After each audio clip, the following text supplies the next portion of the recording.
안녕하세요. 톡톡사연 구독자님들. 제가 이렇게 사연을 제보하는 날이 다오네요. 하루 종일 살림을 하고 밖에서 이것저것 관리하는 일을 하다 보니까 혼자서 뭔가를 해야 할 시간이 많은데 그때마다 톡톡사연이 있어서 아주 심심하지 않게 일을 하고 있습니다. 세상에 무슨 그렇게 재밌는 사연이 많은지 일을 할 때 유튜브를 틀어놓으면 일에는 집중을 하나도 못하고 사연에만 귀를 기울이는 통에 요즘에는 새로운 동영상이 올라왔다는 알림이 떠도 쉽게 누르지 못하고 모아놨다가 자기 전에 한 번에 듣고 있어요. 그만큼 제 인생의 새로운 활력소가 됐답니다. 제가 오늘 써보낼 얘기는 저희 동서와 대판 붙었던 후기 글을 남기려고 해요. 시댁 얘기, 동서랑 싸운 얘기는 종종 많이 들어보셨겠지만 장담하건대 제 얘기만큼 호쾌하고 속 시원한 일은 없을 거라 생각합니다.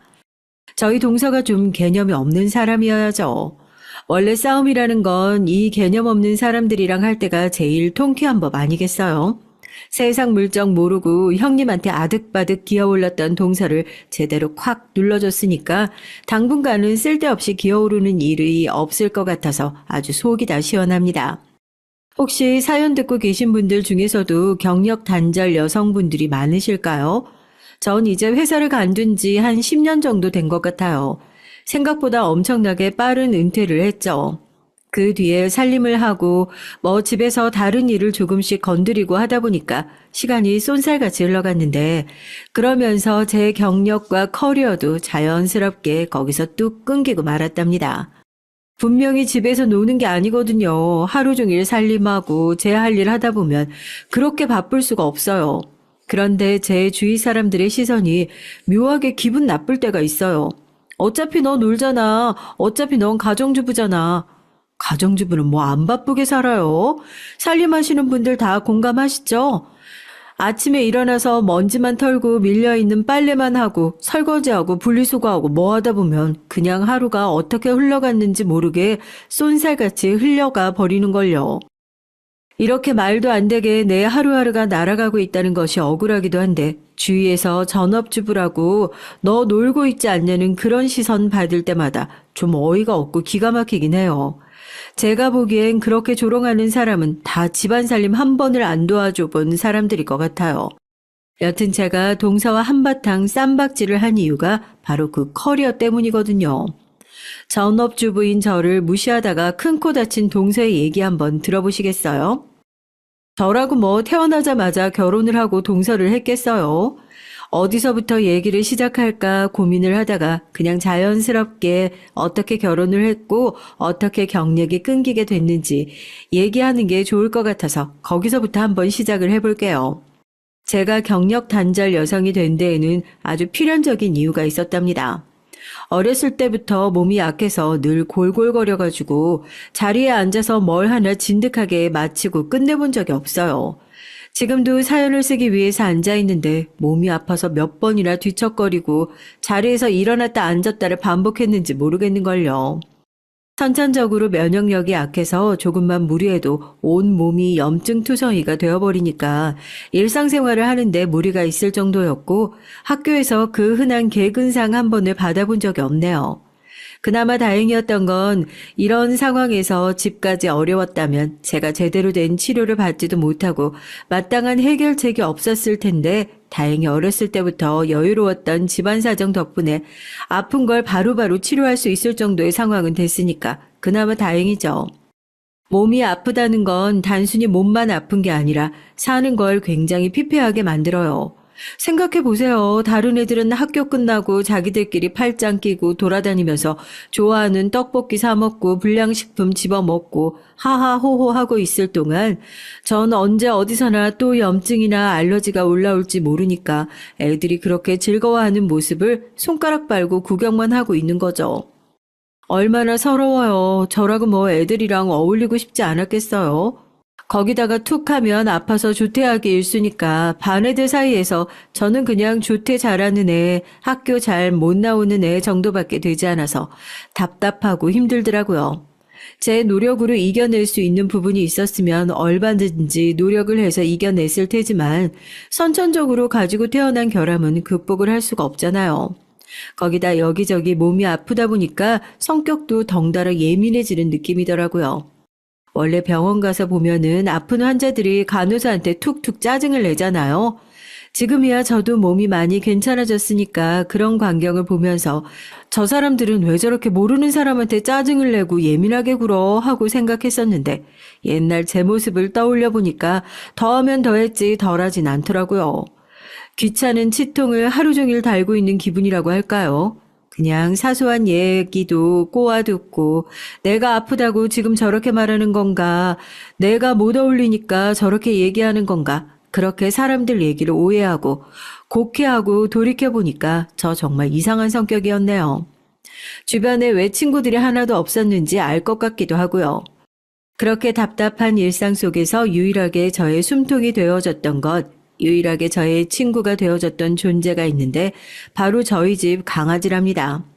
맨날 짜증이 나 있고 집에 와서는 나는 친구도 없다고 죽죽 울고 있으니까 엄마가 어디서 친구네 강아지가 새끼를 낳았다면서 쫑쫑이를 데리고 오셨어요. 그때는 정말 누워있는데 이게 강아지인지 인형인지 했다니까요. 손바닥도 안 올라오는 길이에 새까만 코를 가지고 있었던 나의 사랑스러운 강아지. 아무리 짜증을 내고 이상한 성격을 가감없이 드러내도 유일하게 저한테 무조건적인 사랑을 준 존재가 쫑쫑이가 처음이었던 것 같아요. 그리고 실제로 쫑쫑이는 기르면서 제 상황도 많이 차도를 보이기 시작했고요. 엄마가 저를 데리고 면역 결핍에 유명하다는 병원이란 병원은 다 쫓아다니는 것 같아요. 자다가 갑자기 어디가 아픈지도 왜 아픈지도 모르고 일어나서 비명을 지르는 딸의 모습을 보는 것이 부모님 입장에서는 얼마나 가슴 아픈 일이었겠어요. 병원에 다녀도 이 병은 스스로 극복해내는 수밖에 없다면서 의뢰 의사들이 하는 얘기처럼 끼니를 잘 챙겨 먹고 적당한 운동을 하셔라. 이런 대답밖에 듣지 못했어요. 그때는 저런 소리를 하고 진료비를 받냐고 속으로 욕도 많이 했는데 정말 그 방법이 가장 좋은 방법이라는 걸 나중에 알고 속으로 의사 선생님들 욕을 했던 걸 죄송해하기도 했었네요. 몸이 그렇게 생겼는데 회사는 어떻게 다닐 수 있겠어요.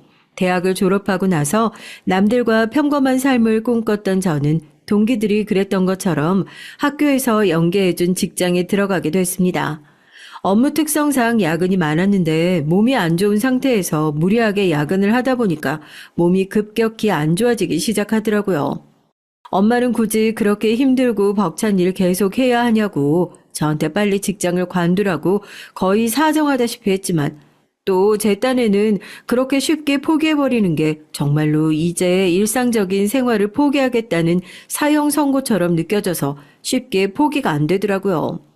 고작 내 몸 하나 못 이겨서 남들 다 하는 일을 하지 못한다는 건 말이 안 된다. 죽이 되든 밥이 되든 끝까지 한번 매달려보자. 뭐 거의 옥이나 다름없었죠. 그렇게 일을 하다가 제 몸이 완전히 고장이 나버리고 말았어요. 그날도 이틀 연속 야근을 하고 아침에 약을 챙겨 먹고 겨우 버티고 있었거든요. 그날따라 아침부터 묘하게 편두통이 오고 으슬으슬 느낌이 들었죠.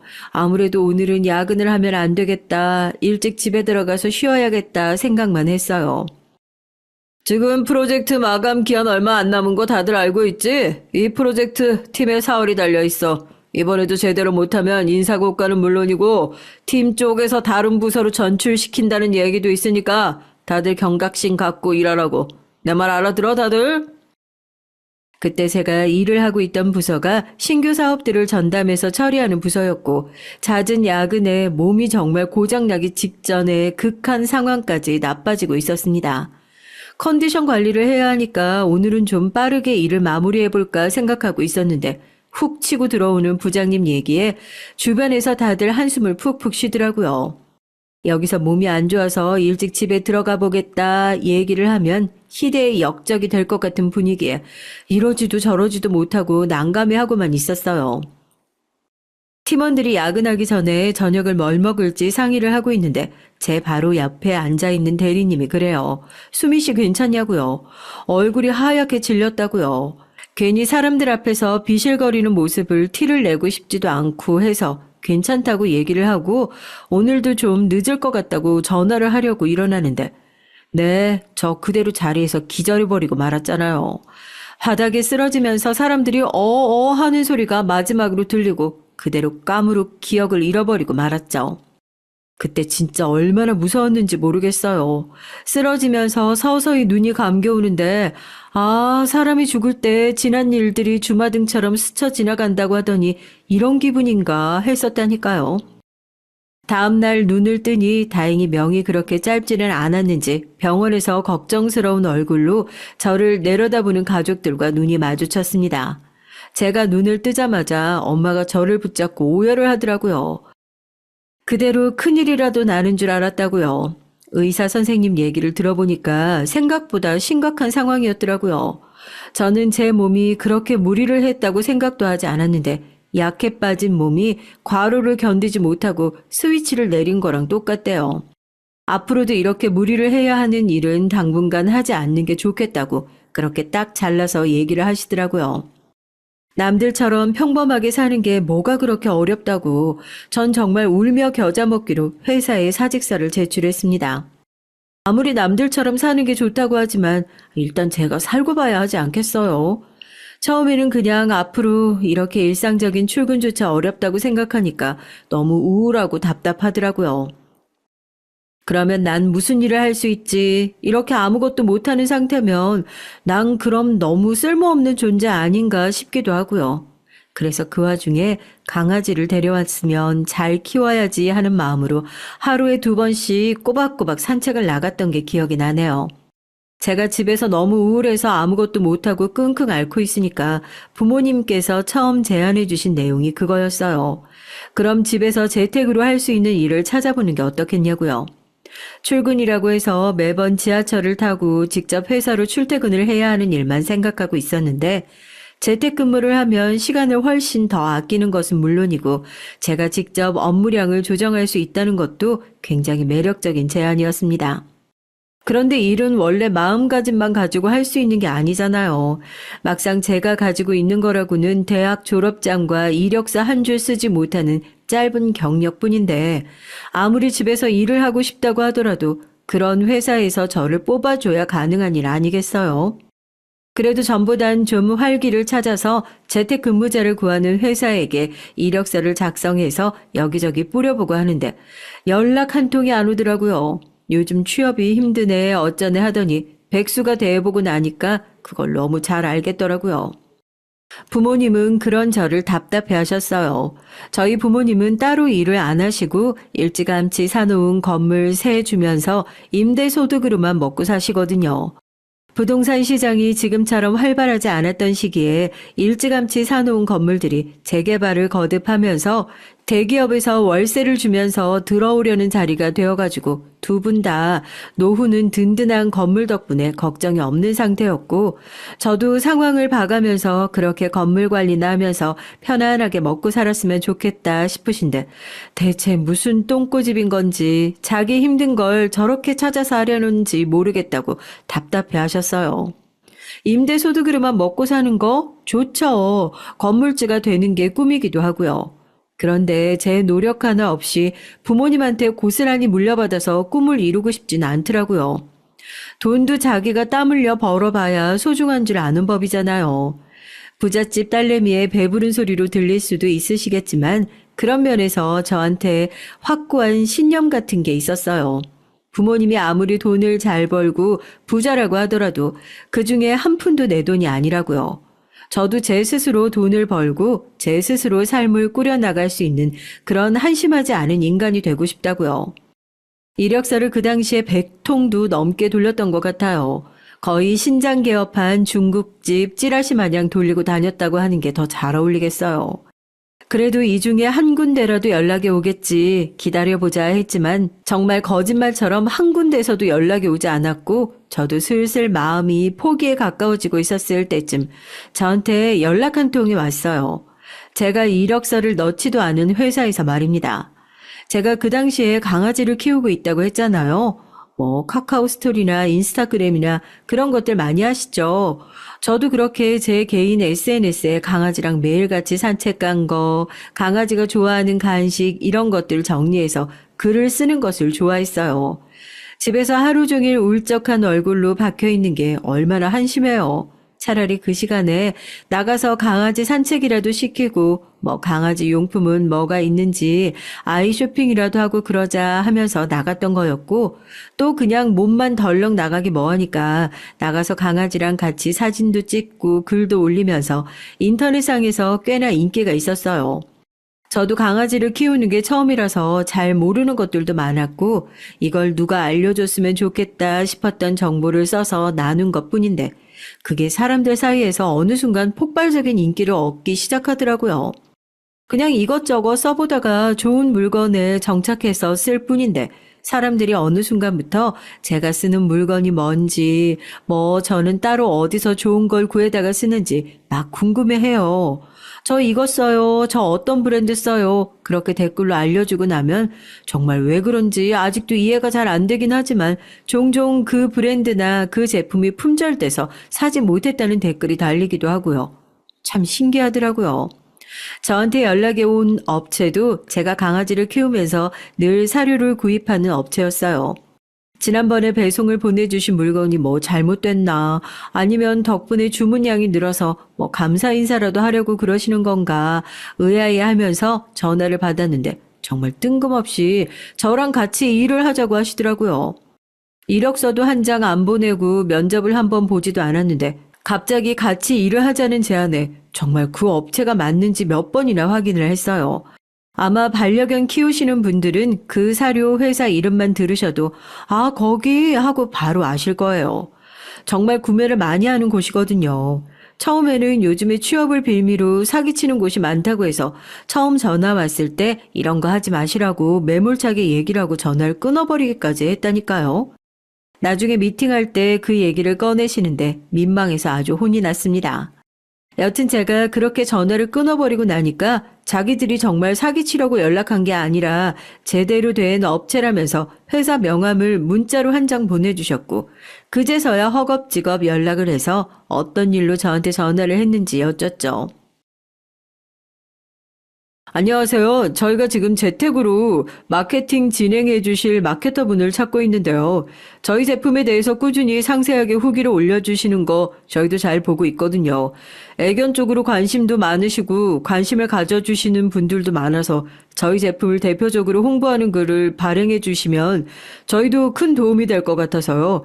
혹시 지금 따로 하고 계신 일이 있으신가요? 저희 사장님이 꼭 같이 일을 했으면 좋겠다고 하시는 일이 있어도 투잡처럼 진행하실 수 있게 편의를 봐주신다고 하시니까 한번 잘 고민하고 연락 부탁드릴게요. 전화를 끊고 나서 얼마나 기쁘던지요. 심장이 뻥 하고 터져버리는 줄 알았어요.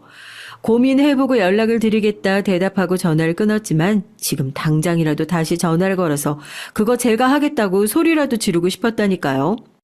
그때 저희 강아지가 얼마나 복덩이 같던지요. 하마터면 장기 백수가 될 뻔한 저에게 일자리까지 찾아줬으니 얼마나 고마워요. 저희 복덩이가 일자리만 물어다 준 줄 아세요? 제가 남편이랑 결혼을 하게 된 계기도 이 일 때문이거든요. 그러니까 저한테는 일과 사랑을 동시에 쟁취할 수 있는 기회를 준 어마어마한 복덩이죠. 부모님께도 이런 일을 한번 시작해 보려고 한다 말씀을 드리고 우선은 출퇴근 없이 집에서 컨디션 조절을 해가면서 일을 할 수 있다는 얘기에 부모님께서도 크게 기뻐하셨어요. 크게 고민도 하지 않고 바로 연락을 해서 일을 하겠다고 얘기를 했고 업체에서는 저를 관리할 수 있는 관리자 한 명을 붙여주겠다고 하더라고요. 아무래도 재택으로 근무하니까 출퇴근하는 직장이랑 달리 사원들을 일일이 관리를 할 수가 없잖아요. 그래서 5명당 1명씩 그렇게 관리자를 붙여줘서 근태나 업무 연락을 주고받을 수 있게 하는 것 같더라고요. 예상들 하셨겠지만 저한테 배정된 담당자가 바로 저희 남편이었어요. 메일이나 전화로만 연락을 주고받고 실제로 만날 일은 없었는데 뭔가 펜팔 친구 하나가 생긴 것 같은 그런 기분이 들고 즐겁더라고요. 원래 이쪽 일을 하셨던 거예요? 글 쓰는 걸 보니까 경력직처럼 매끄러운 느낌이 있어가지고 왜 이렇게 좋은 인재를 이제 알아봤는지 모르겠네요. 딱히 수정하실 부분도 없는데요. 저도 이대로 회사 들어가서 결제 올릴게요. 수고하셨어요. 사람이 사랑에 빠지는 순간이 언제라고 생각하세요? 우연히 나간 소개팅 자리에서 내 이상형에 꼭 부합하는 외모의 남자를 만났을 때? 아니면 힘들 때 옆에 있어주는 사람에게? 물론 다양하고 말도 안 되는 이유로 사랑에 빠지겠지만요. 전 그랬어요. 저의 진가를 알아봐주는 사람, 나의 숨은 능력을 끌어내주는 사람을 만났을 때 사랑에 빠진다고요. 저희 집 강아지가 그래요. 잘한다, 잘한다 하고 간식 주고 칭찬해주면 가만히 놔둬도 자기가 칭찬받고 싶어서 일부러 제 앞에 와가지고 애교 부리고 재롱을 피워요. 귀여운 강아지의 모습을 보면서 남편도 나를 지금 이렇게 기를 들이는 건 아닐까 생각이 들더라고요. 이것도 잘한다, 저것도 잘한다. 칭찬을 어찌나 아끼지 않는지 이 사람 옆에 있으면 정말 제가 대단한 사람이라도 된 것 같은 기분이 들어서 자존감이 채워지는 기분이라고 해야 하나요? 항상 그렇게 비대면으로 업무 처리를 하니까 남편과는 친해질 수 있는 접점이 전혀 없을 거라고 생각을 했는데 또 한 번 굉장히 우연한 기회를 통해 남편과 친해지게 됐어요. 평소와 다를 바 없이 일을 하고 있는데 남편한테 문자가 한 통 왔더라고요. 다른 일을 준비하느라 앞으로 담당자의 역할을 계속하지 못할 것 같다는 내용이었죠. 전 그 문자를 보자마자 이게 무슨 일방적인 이별 통보인가 싶더라고요. 회사에 급하게 전화를 했죠. 담당자가 바뀐다는 얘기 따로 듣지 못한 것 같은데 지금 어떻게 된 일이냐고 하니까 개인적인 사정으로 퇴사를 하게 돼서 곧 새로운 담당자를 배정해주겠다고 그렇게 얘기를 하더라고요. 뭐 사실 따지고 보면 별일 아니잖아요. 그냥 같이 일하던 사이고 단순히 담당자 하나만 바뀌는 것뿐인데 그러면 또 바뀐 담당자랑 일을 잘하면 그만이잖아요. 그렇게 간단한 일인데 막상 또 그만둔다고 하니까 마음이 너무 서운한 거예요. 이 사람만큼 제 능력을 높게 평가했던 사람을 만나본 적도 없었고 일을 할 때 이만큼 잘 맞았던 사람도 없는데 이대로 영영 좋은 인연을 놓치게 되는 걸까 봐요. 그래서 조금 우습고 유치한 수작이긴 한데 제가 먼저 만나자고 연락을 했어요. 그래도 오랜 시간 동안 담당자 역할을 하면서 이런저런 도움을 많이 주셨었는데 관두시게 될 때 인사라도 제대로 하고 싶다. 제가 밥이라도 사겠다. 적극적으로 어필을 했죠. 남편도 영 싫지만은 않은지 아니라고 뭘 사도 본인이 저 때문에 고마운 게 더 많은데 자기가 사겠다고 그렇게 처음으로 남편과 밖에서 만나는 사적인 약속을 잡게 됐어요. 아무리 그래도 제 나이가 있는데 저도 연애 경험은 꽤나 있는 편이거든요. 그런데 마치 태어나서 처음 데이트를 하는 것처럼 묘하게 설레는 마음이 들더라고요. 그렇게 비대면으로만 연락을 주고받던 두 사람이 처음으로 대면을 하게 됐습니다. 진중한 목소리에 큰 키, 언젠가 머릿속으로 그려봤던 이미지보다 훨씬 더 괜찮은 사람이 나와 있어서 깜짝 놀랐어요. 왜 갑자기 일을 관두게 됐냐고 물어보니까 이 일을 하다가 흥미가 생겨서 직접 자기 사업을 꾸려보려고 한다고 하더라고요. 남편은 원래 마케팅 분야에서 오랫동안 공부를 하고 언젠가 자기 사업을 꾸릴 생각으로 이 일도 경험 삼아 해봤던 거라고 하더라고요. 이 길이 본인한테 맞지 않나 어떤 일을 할지 다시 한번 생각을 해봐야 하나 고민하고 있던 찰나에 저를 만나게 됐고 그래서 정말 즐겁게 일을 할 수 있었다고 다시 한번 고마움을 표했습니다. 뭔가 아쉽더라고요. 저도 이렇게 잘 맞는 사람 또 만나기 어려울 것 같고 그래서 제가 먼저 그랬어요. 나중에 사업체를 차리게 되면 저도 거기서 일을 할 수 있는 기회가 없겠냐고요. 사실 지금 다니고 있는 곳도 꽤나 높은 연봉에 계약을 한 거라서 마음은 굴뚝 같지만 비슷한 대우를 해줄 수 없을 것 같다고 그래요. 저는 돈 때문에 일을 결정하고 그런 사람 아니라서요. 오히려 10년 후에 남편이 하고 있는 사업이 얼마나 커질지 생각해보면 영 손해보는 장사는 아니다 싶어서 연봉은 얼마든지 낮춰갈 수 있으니까 걱정하지 말고 연락 달라고 했죠. 뭐 회사에서는 중요한 인력 자원 빼간 사람이라고 한동안 욕을 먹었을지 모르겠지만 그렇게 저는 남편과 같이 사업을 진행하게 됐습니다. 처음에는 남편이 아니라 동업자의 개념에 가까웠어요. 지금도 평소에는 사이좋게 하하호호 웃고 떠들다가 일 얘기만 나오면 둘 다 돌변해서 진중한 태도로 회의를 진행하게 될 정도로 공과 사 모두가 잘 맞았고요. 동업자라는 타이틀 달고 그 이상의 관계 발전은 없을 거라 생각했었는데 사람이 그렇잖아요. 어느 순간부터 부모님보다 더 자주 연락하는 사람이 남편이 되고 비단 일 때문이 아니어도 생각날 때마다 연락을 하게 되고 그러다가 같이 밥도 먹고 차도 마시고 영화도 보고 이게 대체 무슨 관계인가 머릿속이 복잡할 때쯤 남편이 먼저 연애를 했으면 좋겠다고 고백을 해왔고, 그렇게 저의 긴 짝사랑도 막을 내리게 됐습니다. 이러다가 고백은커녕 남주는 일 생길까봐 걱정을 했는데, 그래도 제때 고백을 해줘서 참 다행이더라고요. 뭐 톡톡 사연 종종 올라오는 친정과 시댁의 열렬한 반대, 저희 그런 거 전혀 없었어요. 시부모님도 얼마나 좋은 분이신지 제가 건강이 안 좋다는 게 혹시 흠이 될까 싶어 걱정하시는 부모님에게 몸이 안 좋으면 저희가 더 귀하게 대접하면 될 일이라며 딱 잘라서 얘기하시는데 어찌나 고맙던지요.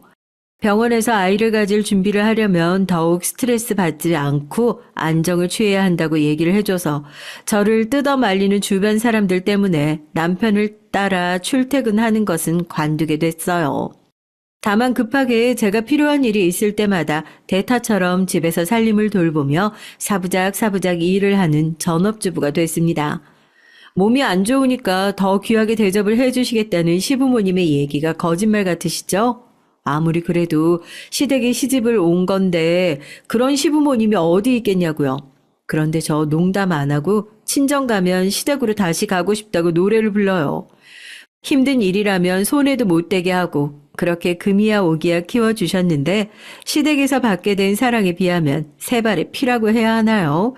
시부모님이 저를 그렇게 예뻐해 주시는 게 된 것도 결국 따지고 보면 제 칭찬을 입이 마르고 닳도록 해댄 신랑 덕분인 것 같긴 해요.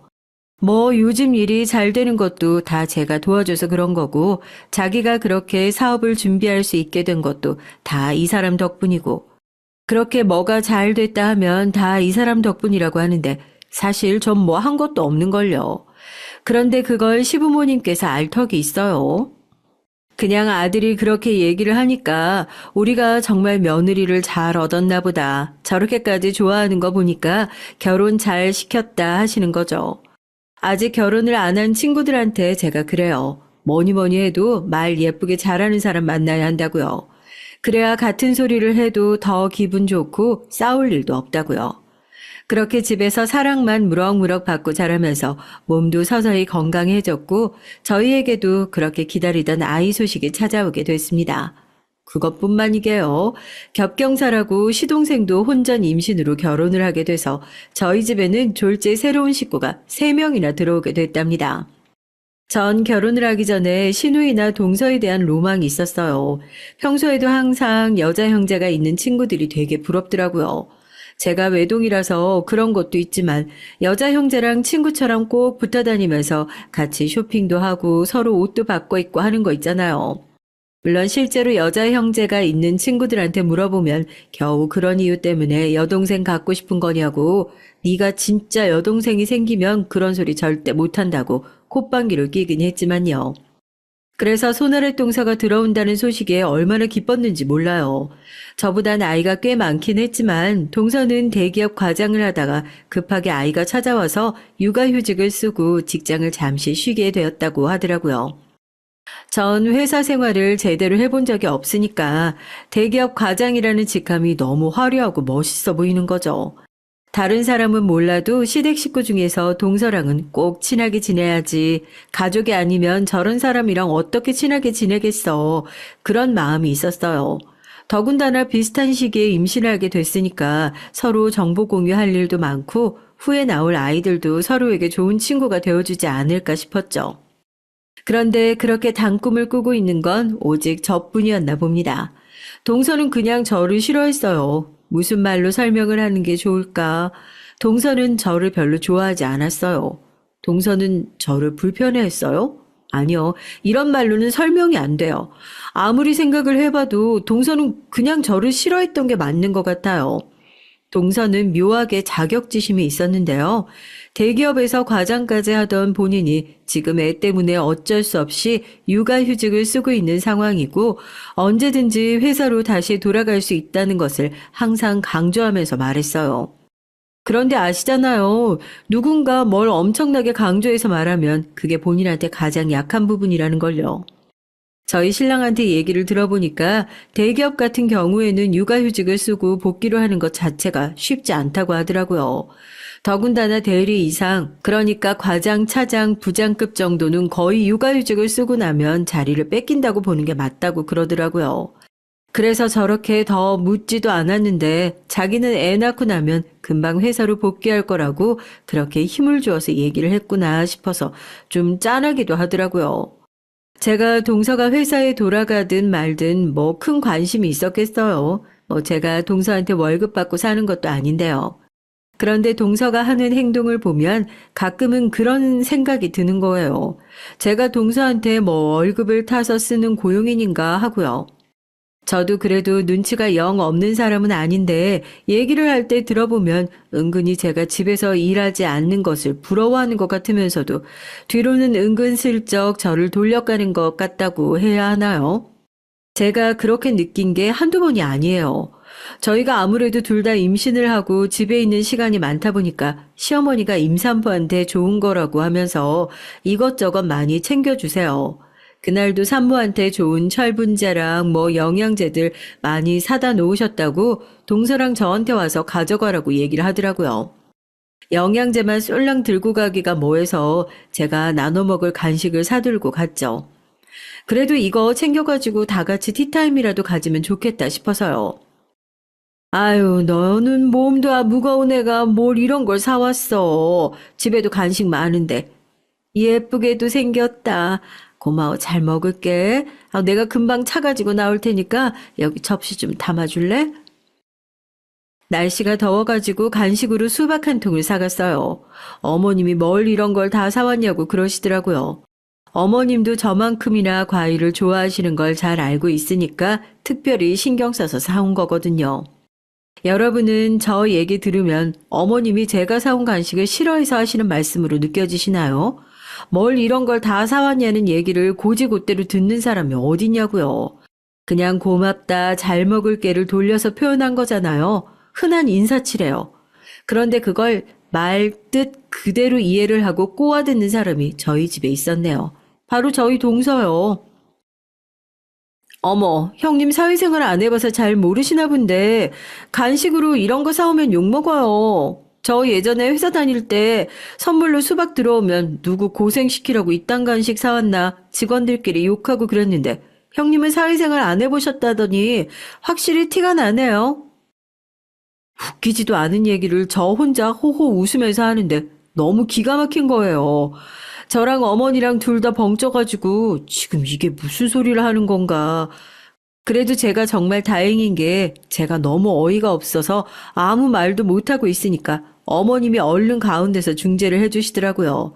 내가 수박 좋아하는 거 알고 큰애가 신경 써서 사온 것 같은데 괜한 소리 한 것 같다고요. 주부 생활이 몇 년 차인데 수박 써는 게 귀찮아서 못 먹겠니? 없어서 못 먹지 하고 되려 면박을 주시더라고요. 그제야 어머님이 그냥 인사치레로 하신 말씀인 걸 안 건지 자기가 뭐 비하할 의도로 얘기한 거 아니라고 황급히 변명을 하고 저는 그 사이에서 괜히 분위기가 어색해지고 민망해질까 봐 그냥 아무 말도 안 하고 참고 넘어갔어요. 그런 일이 한두 번이었으면 저도 실수인가 보다 이런 생각을 하는데 몇 번이나 그런 일이 있고 나니까 너무 짜증이 나는 거예요. 그냥 속 시원하게 왜 말을 그따위로 하냐고 따박따박 따지고 싶었는데 전 나이 많은 손 아래 동서가 그렇게 불편하게 느껴지는지요. 제가 무슨 소리만 하면 득달같이 달려들어서 딴지를 거니까 괜히 스트레스 받지 말자 하고 말았어요. 엄마가 너무 미련하게 스트레스 관리 못한 탓이었을까요? 3개월도 되지 않은 시점에서 저는 선물같이 찾아온 소중한 아이를 그만 잃고 말았습니다. 속옷에 피가 비친 걸 보고 정말 울면서 미친 듯이 병원으로 뛰어간 것 같아요. 임신을 한 이후에 스트레스도 받지 않으려고 노력을 하고 무리해서 일을 하는 일도 없었고 몸에 좋다는 것들은 다 챙겨 먹으면서 그렇게 건강한 아이를 갖기 위해서 노력했는데 제 수많은 노력이 모두 물거품으로 돌아간 것 같았어요.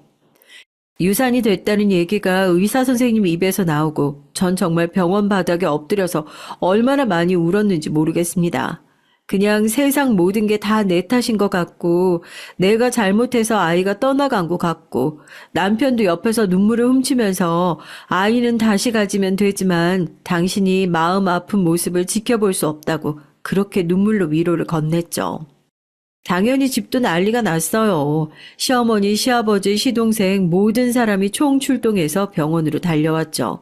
다들 저 괜찮냐고, 제 몸만 건강하면 다행이라고 다들 자기 일처럼 슬퍼해 주셔서 조금은 위로가 됐다고 해야 하나요? 뭐 말이 좋아 위로가 된 거지. 솔직히 아이를 잃은 슬픔을 어떻게 메울 수가 있겠습니까? 그런데 제가 괜한 트집을 잡으려는 게 아니라 그렇게 온 가족이 저의 소식을 듣고 병원으로 달려왔는데 시동생은 보이는데 동서는 코빼기도 안 보이는 겁니다. 아무리 그래도 병문안 정도는 올 수 있지 않나 싶었는데 시어머니도 똑같이 생각하셨는지 둘째는 어딨냐고 시동생에게 따져 물으시더라고요.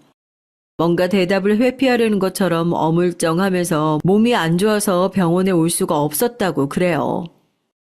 아무리 그래도 손윗 사람이 이렇게 안 좋은 일이 생겨서 누워있는데 아무리 몸이 아프고 홀몸이 아니어도 그렇지만 전화로 괜찮냐고 안부도 못 물어봐? 그건 경우가 아니지. 어머님은 화를 내시면서 동서에게 전화를 걸었습니다. 신호음이 몇 번 가고 동서가 콜럭거리면서 전화를 받더라고요. 스피커폰으로 되어 있어서 저도 전화 내용을 다 듣고 있는 상황이었고요. 동서는 급작스럽게 감기 기운이 찾아와서 괜히 병원에 갔다가 형님 몸도 안 좋으신데 옮길까봐 싶어서 병문안을 못 갔다고 죄송하다고 그러더라고요. 거기다 대고 제가 뭐라고 하겠어요. 어머님도 몸조리 잘하고 아무리 그래도 전화로 괜찮냐는 연락 정도는 하는 게 예의에 맞다면서 조금 단호하게 얘기를 하셨고요. 그렇게 전화가 마무리되는 줄 알았는데 전화를 끊는 것을 깜빡하신 어머님이 계속해서 통화를 켜놓은 상태에서 동서는 전화가 끊겼다고 생각을 했나 봐요. 본인 친정 식구랑 얘기를 하는지 친구랑 얘기를 하는지 모르는데 그 뒤에 전화기에서 나온 동서의 얘기를 듣고 저희 가족들 모두 경악했습니다. 아니, 왜 그 나이 어린 형님 노릇하는 애 있잖아. 유산했대잖아. 병원에 왜 안 와보냐고 난리야 난리. 뭐 대수라고 진짜. 괜히 갔다가 나도 재수 온 붙으면 어떡해. 안 가길 잘했지 뭐. 대충 아프다고 핑계 댔으니까 다들 그러려니 할 거야.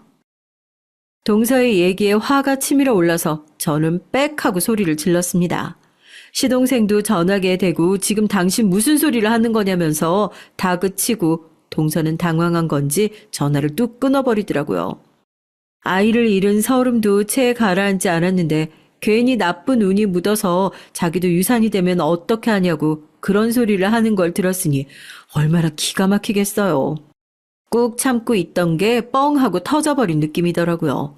어떻게 그딴 소리를 할 수 있냐고 그게 지금 말이냐고 미친 듯이 소리를 지르니까 남편은 어쩌면 좋냐고 울면서 저를 끌어안고 죄 없는 시동생이 무릎을 꿇고 자기가 제대로 단속을 못 시킨 탓이라고 차라리 자기를 두들겨 패라고 하더군요. 너는 지금 그 애가 그렇게 아픈 척을 하는 걸 알고 있었단 말이야? 알고도 이렇게 뻔뻔하게 병문안을 와? 당장 이혼해라. 나는 그딴 며느리한테서 네 핏줄이 나온다는 사실을 인정할 수도 없고 꼴도 보기 싫으니까 좋은 말로 할 때 당장 이혼해. 알겠어? 아버님이 마누라 간수를 어떻게 하는 거냐고 시동생의 뺨을 후려치고 시동생은 고개를 푹 숙이고 자기도 저런 사람인 줄 정말 몰랐다. 아프다고 절대 안 간다고 난리를 치길래 애까지 가진 사람한테 스트레스 주기 싫어서 괜히 말을 전하지 않았을 뿐이지 속으로 저렇게 끔찍한 생각을 하고 있을 줄 몰랐다고. 자기도 더 이상 정 떨어져서 같이 살 수 없겠다 싶으니까 빠른 시일 내로 관계를 정리하겠다고 얘기를 하더라고요. 시동생이 아무리 제 앞에서 무릎을 꿇고 고개를 숙이고 빌어도 이미 상처받은 제 마음이 쉬이 풀릴 일은 없었고요. 제가 됐다고 사과받아야 할 사람은 따로 있는데 왜 애먼 사람이 무릎을 꿇고 있냐고 일어나라고 시동생을 일으키고 가족들이 놀란 저를 다독여 줬습니다. 저는 남편까지 자리에서 다 물리고 잠깐 혼자서 생각할 시간을 좀 갖고 싶다고 그렇게 시댁 식구들을 모두 집으로 돌려보냈어요.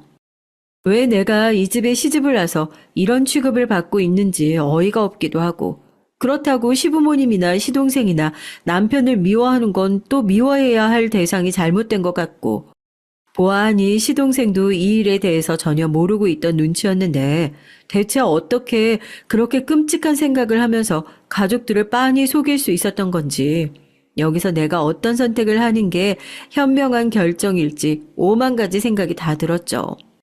하지만 곧이어 저는 그런 고민을 정말 깔끔하게 해결할 수 있었습니다. 제가 단판 지을 상대, 집안을 이렇게 쑥대밭으로 만든 장본인이 병실로 찾아왔거든요.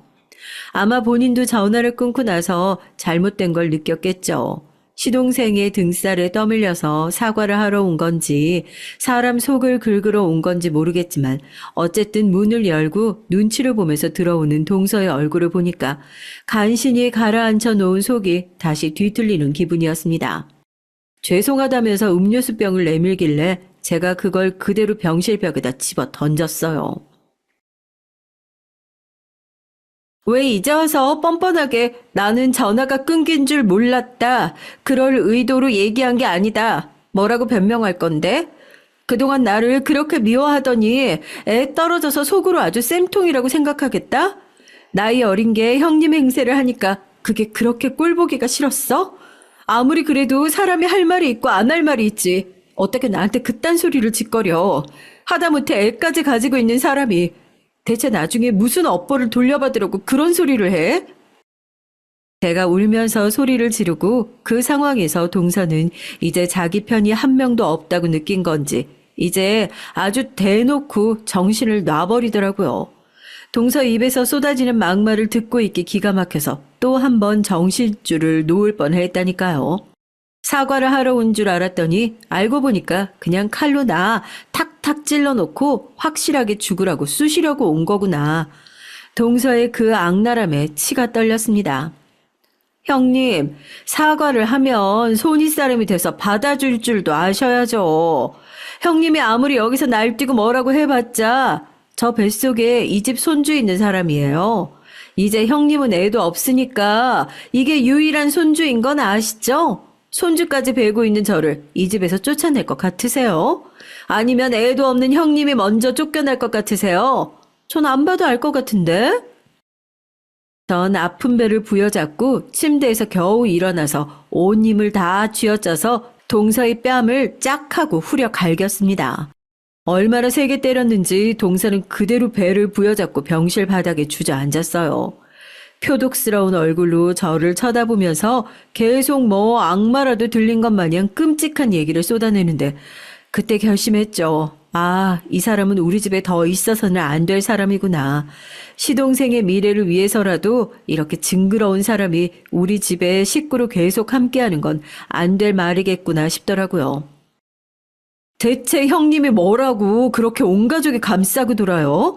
임신도 똑같이 했고 나도 똑같이 며느리인데 왜 너만 그렇게 예쁨을 받아야 하냐고.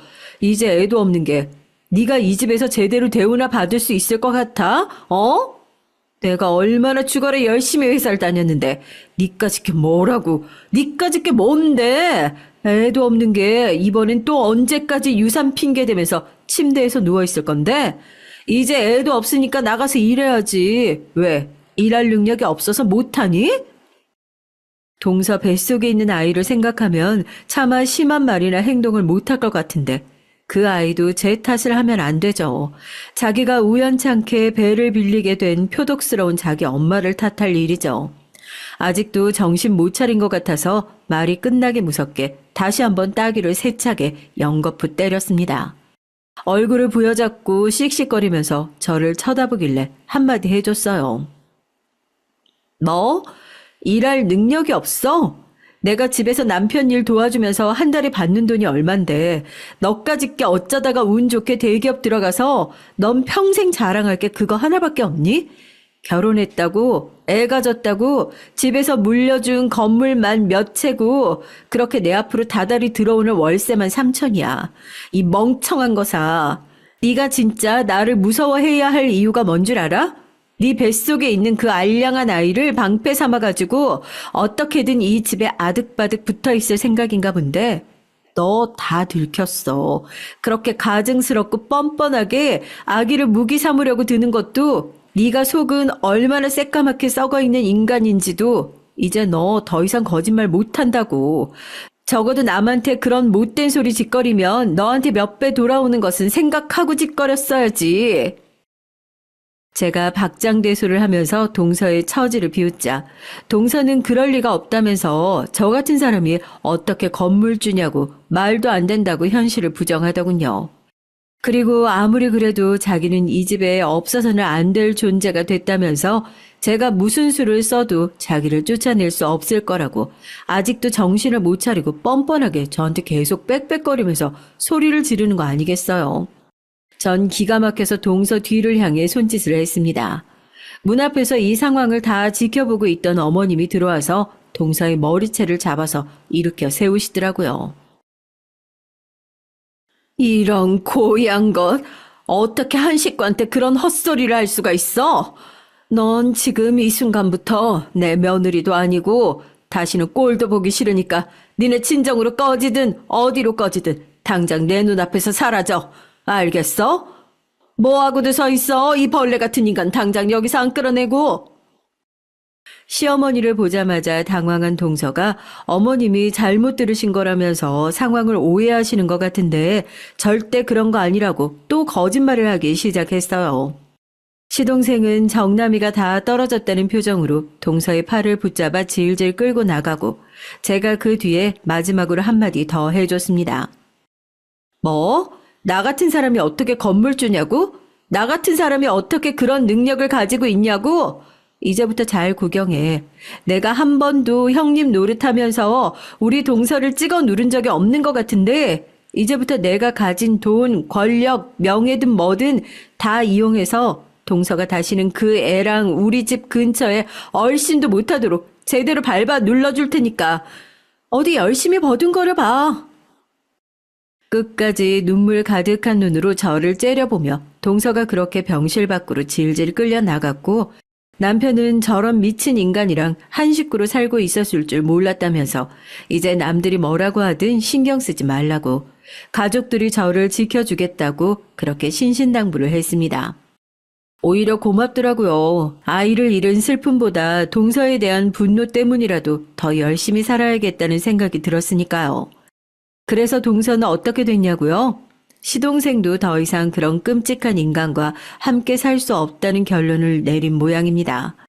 동서와의 이혼 소송이 진행 중이고 저는 약속대로 이혼 소송을 통해서 동서가 저희 집에 있는 무엇이든지 단 한 톨도 가져갈 수 없도록 최고의 변호사를 선임해 시동생의 소송을 도울 예정이에요.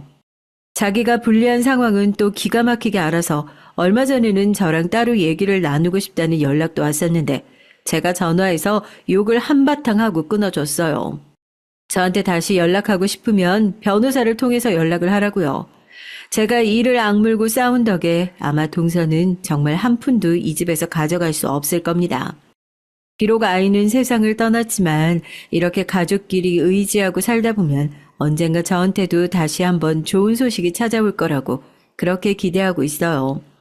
동서라는 악인을 통해 오히려 가족의 사랑을 다시 한번 알 수 있는 기회였네요. 제발 동서가 언제 어디서든지 영영 불행하게 살았으면 좋겠습니다. 안녕하세요. 저도 사연을 써볼 수 있는 날이 올까 했는데 최근에 저희 가족에게 기적 같은 일이 생겨서 이것을 많은 사람들과 나누고 싶은 마음을 적게 됐습니다. 여러분들은 기적을 믿으시나요? 전 사실 그런 쪽에 대해선 비관적이라고 할까요? 믿지 않는 편이었는데 이번 일을 통해 우리 삶에 그런 것이 실제로 작용한다는 것을 확신하게 됐어요. 저에게는 가장 소중한 존재가 바로 저희 가족이에요. 무뚝뚝하지만 듬직한 우리 남편, 제 아빠를 많이 닮아 말수는 없지만 속썩이지 않는 두 딸, 이 세 명이 세상에서 가장 소중하고 귀한 존재들이랍니다. 처녀 시절은 다소 소심하고 예민하던 소녀였던지라 저 하나 추스르기 바빴고 같이 일하는 동료들이나 친구들하고도 서먹서먹했어요. 친구 일할 것도 없고요. 그러니 제 안엔 분노나 원망 이런 감정들이 잔뜩 쌓여 있었지 좋은 것들은 거의 없었고요. 그런데 결혼을 하고 나니 또 다른 세상이 펼쳐지는데 지금껏 제가 경험하지 못한 안정감과 편안함이 있더라고요. 그게 바로 가정이란 이름이었고요. 마치 비를 막아주는 우산처럼 저를 감싸주는 가정이 있기에 그 안에서 엄마로서 한 뼘 더 성장하며 살았던 것 같습니다. 하지만 단 하나, 그럼에도 불구하고 제 마음속 해소되지 못한 감정의 덩어리가 하나 있었으니 바로 그건 죄책감이었어요. 여기서부터 제 얘기를 시작해야 할 듯하네요. 전 남편과 이렇게 결혼하기 전 그 시절을 훨씬 거슬러 올라간 어린 시절, 그때부터 얘기를 해야 할 듯합니다. 사실상 저의 유년 시절을 떠올리면 괴롭고 상처가 많았던 시절이라 쉽사리 얘기를 꺼내기가 힘들어요. 일단 부모님의 양육 과정에서 많은 문제가 있었습니다. 저희 아버지는 도박장에서 이름을 꽤나 날리고 다니셨던 도박꾼이셨고, 어머니는 시장 한 구석에서 생선을 팔며 생계를 도맡던 가장이셨어요. 사실 어머니가 가장이나 다름없었으니 저나 어린 동생 순애는 어머니에게 돈을 타가 학교에 낼 돈이나 끼니를 해결해야 했죠. 어머니는 장사가 언제 안 될지 모른다며 최소한의 돈을 주는 것에도 인색하셨습니다. 저는 그렇다 치고 동생이 하루 종일 쫄쫄 굶어 배가 고프다며 칭얼거려도 팔고 남은 생선 하나 구워주시며 그거 먹고 조용히 하고 있으라는 말이 전부였어요. 아버지는 당연히 어머니에겐 자식에 대한 사랑이 없었습니다. 자식은 어머니에게 있어 짐덩어리였어요. 저나 동생에게 무엇이 필요한지에 대해선 전혀 관심도 없었고 오로지 자신이 애 낳고 생선이나 팔게 된 이 팔자가 된 게 억울하고 서럽다며 눈물만 쏟아내시곤 하셨죠. 어머니의 친정은 사실 조금 잘 사시는 편이었습니다. 그런데 외할머니가 지극히 결사반대했던 아버지와 결혼을 하시면서 그 모든 지원이 끊겨버리셨으니 어머니 입장에선 그것이 참 답답하셨나 봐요. 너희는 아주 내 얼굴에 먹칠을 하려고 작정을 했나 보구나. 왜 이웃집까지 가서 구걸을 하고 자빠져 있어? 우리 집 못 산다고 동네에 떠벌릴 일이냐? 어? 너네 내가 왜 이러고 사는지 아니? 다 니들 때문이야. 니들만 아니었어도 나 잘 살 수 있었어. 누구보다 잘 살아서 떵떵거리며 내 친구 정숙이 명숙이처럼 호의호식하면서 이딴 생선 만지는 일 안 하고 살 수 있다고. 근데 이게 뭐니? 이게 도대체 뭐냐고. 너희만 내 뱃속에 없었어도, 그랬어도, 더러운 내 인생, 내 팔자. 정말 애새끼들 다 버리고 도망가고 싶은 생각에 하루에도 12번도 든다. 엄마 죄송해요. 근데 순애가 너무 배고파해서 그래서 이웃집 아줌마한테 쌀을 빌리러 간 것뿐이에요. 미안해요, 엄마. 우리 버리지 마요. 우리가 잘못했어요. 맞아요, 엄마. 미안해요. 내가 언니 졸랐어요. 죄송해요. 잘못했어요. 전 항상 어머니가 저희를 버리고 도망갈까봐 걱정하고 불안해했습니다. 저의 유년 시절을 지금 회상해보면 그렇게 안쓰러울 수가 없었어요. 늘 전전긍긍해하고 어머니가 혹시나 야반도주라도 했을까 싶어 잠에 들지 못하고 어머니 쪽으로 손을 뻗어보고 그것이 제 일상이었으니 제가 뭘 제대로 배우고 잘할 수 있었겠어요. 엄마의 관계가 전부이던 유년 시절 전 그렇게 초조해하며 동생과 함께 숨죽여 울기 바빴습니다. 그리고 또 하나 문제가 있었는데 엄마에겐 바로 아버지도 모르는 남자가 하나 있었다는 거예요. 떡집 아저씨, 정씨 아저씨는 저희를 보면 빙그레 웃어주시며 이것저것 가끔 떡을 쥐어주곤 했던 아저씨였습니다. 전 아무도 친절하지 않았던 저와 동생에게 그렇게 다정히 대해주시는 아저씨가 고맙고 반가웠어요. 그래서 먼저 예의 바르게 인사도 하고 무거운 물건 있으면 도와드리는 신유까지 하려고 했죠. 그건 동생도 마찬가지였고요. 하지만 어느 날 불현듯 찾아온 비극으로 그럴 수가 없게 됐습니다. 어머니와 그 떡집 아저씨가 저희 집 문 밖에서 서로 입 맞추고 있는 장면을 본 순간 그때부터는 도저히 치밀어 오르는 배신감에 분노에 잠을 이룰 수가 없었어요. 어떻게 엄마란 사람이 그럴 수 있을까? 눈물이 줄줄 흐르는 가운데도 저는 어린 동생의 입을 틀어 막으며 조용히 안으로 들어갔습니다. 부모의 불륜을 목격해보지 않은 사람은 이 감정을 쉽사리 이해하기 힘드실 거예요. 동생은 그때부터 어머니가 떠날지도 모른다는 불안감에 불면증을 앓게 됐습니다. 언니, 엄마가 그 아저씨랑 가버리면 어떡해? 엄만 지금도 우리 싫어하잖아. 엄마가 떠날까봐 무서워. 아니야, 순애야, 엄마는 우리 버리지 않으실 거야. 괜찮아. 언니가 있잖아. 순애 내일 드디어 학교 가는 날이니까 아무 걱정하지 말고 잘 다녀와. 언니가 바래다 줄게. 알았지? 언니. 언니가 있어서 나 너무 좋아. 에 푹 안기는 어린 동생은 제가 유일하게 사랑하고 지켜야 하는 존재였어요. 동생 역시 저처럼 불안해했지만 전 그런 동생을 달래며 우린 괜찮을 거라고 힘들게 구해온 사탕 하나를 입에 물려주며 안심시켜주곤 했죠. 어머니가 동생을 돌보지 않았기 때문에 동생과 6살 차이가 나던 저는 제가 엄마고 언니고 보호자였습니다. 동생은 제게 많은 의지를 했고 언젠가부터 불안의 대상이 어머니에서 저로 옮겨간 것인지 집에 왔을 때 제가 안 보이면 울음부터 터뜨리곤 했어요. 그런 동생의 모습이 너무도 가슴이 아파서 전 동생을 달래면서도 같이 울고 싶은 마음을 애써 참곤 했죠.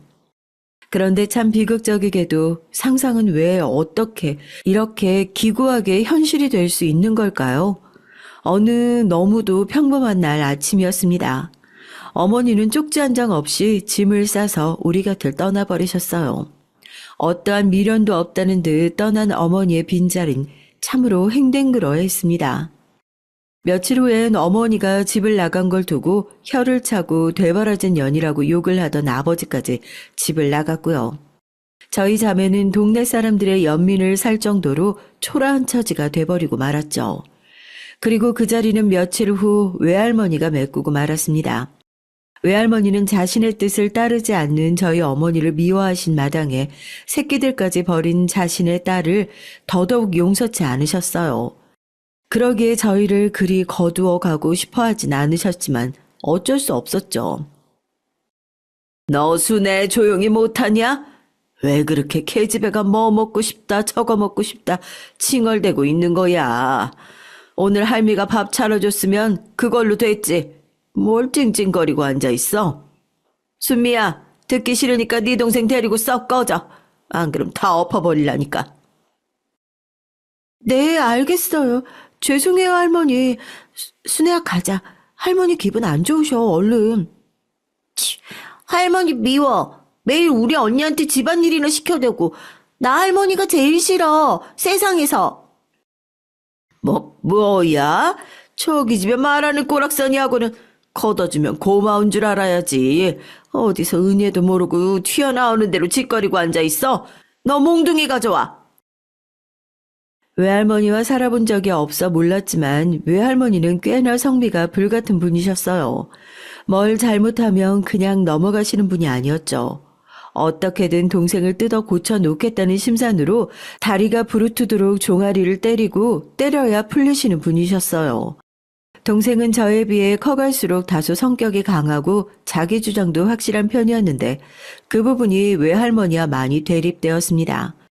그러니 갈등이 허구한 날 끊이질 않았죠. 이 집에 계시는 어른은 외할머니 말고도 외할아버지와 엄마의 남동생이었던 외삼촌이 한 분 계셨는데 외할아버지는 그저 애연가로 담배만 줄창 태우시며 저희 자매에게 눈길 한번 주지 않으셨고 외삼촌은 사업한다 어쩐다 하며 밖으로 나돌아 집에 들어오는 횟수가 적었습니다. 그런 분위기 속에서 저희 자매는 방어막 하나 없이 군 식구처럼 자세를 잔뜩 낮춰가며 밥도 허겁지겁 공부도 겨우겨우 하면서 시간을 보낼 수밖에 없었어요. 그런데 어느 날 외할머니의 심기를 건드리고 만 일이 발생하며 그 불씨가 괜한 저희 동생 순애에게 튀어 날아와 버렸습니다. 외할머니의 당시 유일한 희망이었던 외삼촌이 어느 날 술집 여자 같은 여자를 데려와서 결혼하겠다고 선언하자 외할머니가 그 자리에서 바로 들어 누우셨고 줄기차게 결사반대를 외쳤는데 외삼촌이 자신의 주장을 굽히지 않은 것이죠. 누나도 누나 맘대로 결혼하고 애 낳고 이렇게 잘 살았는데 왜 난 안 돼요? 나도 내가 원하는 사람이랑 결혼할 거예요. 엄마는 자식 혼사길 가로막지 마시고 그냥 상견례 자리나 나와주세요. 이 썩을 놈, 네 눈에 네 누나가 잘 산 걸로 보이냐? 애들들 떼놓고 어디 딴 놈이랑 도망가 버리고 그뿐이야? 애시당초 별 볼 일 없는 놈이랑 결혼해서 내 심장이 대못 박은 년이 바로 네 누나야. 너도 네 누나 전철 그대로 밟아서 인생 한번 대차게 망해보고 싶은 거야? 그런 거야? 외할머니는 외삼촌이 엄마의 전철을 밟을까 더욱더 극구 반대하셨지만 외삼촌은 상견례 자리에 나오지 않으면 자기는 인연을 끊어버리겠다는 말로 위협을 하더라고요. 어린 제 눈에도 외삼촌과 외할머니의 갈등은 보통 갈등이 아니었습니다. 결국 자식 이기는 부모 없다고 외할머니는 그 여자를 받아들이시긴 했지만 마음에 우라병이 찾아온 건지 그 이후 사람이 완전히 돌변해 버렸어요. 당시 집에 할머니가 부리던 가정부 아줌마가 한 분 계셨는데 저희를 그나마 이뻐하시던 어른이었죠.